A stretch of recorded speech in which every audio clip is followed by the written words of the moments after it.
আসসালামু আলাইকুম।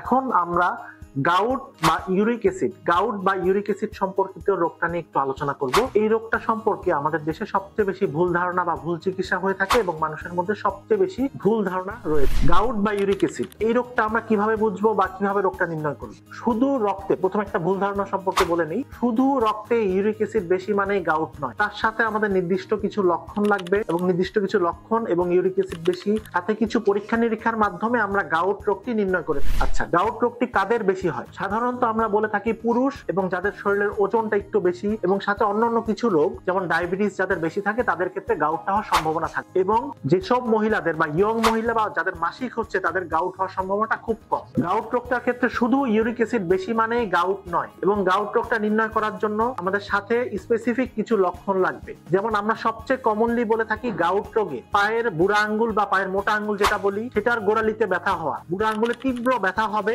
এবং ব্যথাটা খুব বেশি সময় আমাদের স্থায়ী হবে না। 1 থেকে 2 সপ্তাহের মধ্যে ব্যথাটা একাই ভালো হয়ে যাবে, আপনি ট্রিটমেন্ট নেন অথবা না নেন। লং টার্ম যদি ব্যথাটা থাকে তখন গাউট হওয়ার সম্ভাবনা কম, তখন আমাদের অন্যান্য বাত ব্যথার ইভালুয়েশন করতে হবে। তার মানে রক্তে ইউরিক অ্যাসিড লেভেলটা বেশি, তার সাথে পায়ের বুড়া আঙ্গুলে আপনার রাতে কোনো ব্যথা ছিল না, সকালে ওঠার পরে দেখলেন যে বুড়া আঙ্গুলে তীব্র ব্যথা হচ্ছে এবং ব্যথাটা 1 থেকে 2 সপ্তাহের মধ্যে একাই রিজলিউশন হয়ে যাচ্ছে, বারবার আপনার এই কি ধরনের সমস্যা হচ্ছে, তখন আমরা ধারণা করতে পারবো যে আপনার গাউট রোগটা থাকার সম্ভাবনা বেশি। 2 নাম্বার, এটা কনফার্ম করার জন্য আমরা কিছু রেডিওলজিক্যাল টেস্ট যেমন এক্স-রে এবং যে আক্রান্ত জয়েন্ট সেই জয়েন্টের আমরা আল্ট্রাসোনোগ্রাফি করতে পারি, সাথে তো ইউরিক অ্যাসিড লেভেলটা অবশ্যই করতে হবে। 2 নাম্বার, গাউট রোগটা আমরা কনফার্ম করলাম। গাউট রোগটা কনফার্ম করার পরে আমরা ট্রিটমেন্টের ক্ষেত্রে অনেক ভুল ধারণা প্রচলিত আছে। আপনি অনেক সময় বলে থাকে আপনি গরুর গোশত একদম খেতে পারবেন না, সেটা পুরোপুরি ভুল। আপনি গাউট রোগের ক্ষেত্রে কিছু কিছু খাবার একদম না খাওয়ার ক্ষেত্রে বলা হয়েছে, তার মধ্যে হচ্ছে গরু, খাসি এবং মুরগি, এর মধ্যে ইন্টারনাল অর্গানস বা কলিজা, ফ্যাসপা, গুর্দা এই জাতীয় জিনিসটা খাওয়ার ক্ষেত্রে একদম নিষেধ করা আছে। তারপর হচ্ছে সফট ড্রিঙ্কস বা কোকা কোলা বা এই জাতীয় পানি একদম নিষেধ করা আছে। 2 নাম্বার, কিছু কিছু খাবার আপনি নির্দিষ্ট পরিমাণ মতো খেতে পারবেন, যেমন গরুর গোশত বা রেড মিট, এটা কিন্তু খাওয়া একদম নিষিদ্ধ নয়। গরুর গোশত বা রেড মিট পরিমাণ মতো খেলে গাউটে খুব বেশি সমস্যা হয় না। সামুদ্রিক মাছ এগুলো পরিমাণ মতো আপনি খেতে পারবেন। কিছু কিছু খাবার আমরা খাওয়ার ক্ষেত্রে উৎসাহিত করে থাকি, যেমন হচ্ছে